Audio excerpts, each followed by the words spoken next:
The Bruce, who of course was King of Scotland, was said to be able to speak a number of languages. First of all, there was Gaelic, which was spoken in his mother's homeland of Carrick. He was also able to speak Middle English, which was spoken in his father's homeland on the borders, and he spoke Anglo-Norman, which was a sort of hybrid language that was brought in by the Normans when they arrived in Britain and was spoken mainly by the nobility.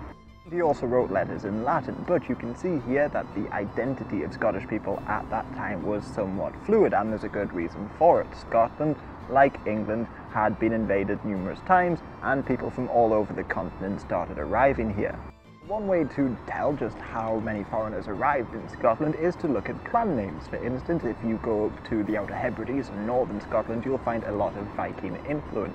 For instance, there's clans like MacLeod, which literally means the son of Leod, and Leod apparently is Norse for ugly. Otherwise, there's names like MacIver, which is the son of Ivar, and Macaulay also has similar origins as well.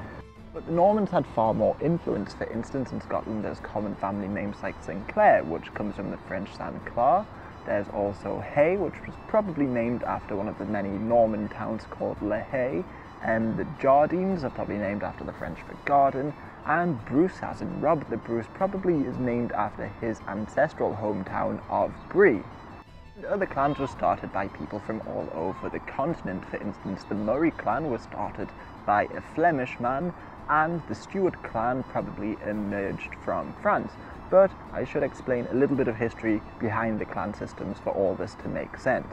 So the first clan leaders were essentially nobles who were given land in exchange for helping pacify a region between the 11th and 13th centuries, and they were able to expand by either picking the right side in a war or the right claimant to a throne.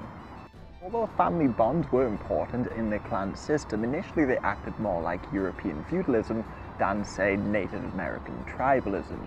The clan leaders had castles, and let's say their subjects often worked the land. That's not to say that none of the clans have Celtic origins. In fact, some can trace their ancestry back to Ireland, or at least pre-invasion Scotland. But I would recommend you looking up the Norse Gaels or the Scoto-Normans. Now, these sort of blended their own culture with that of the local population, the Celts, and introduced a lot of reforms. For instance, David I spent a lot of time with Normans in England and introduced the first birds to Scotland, greatly revolutionising its economical system.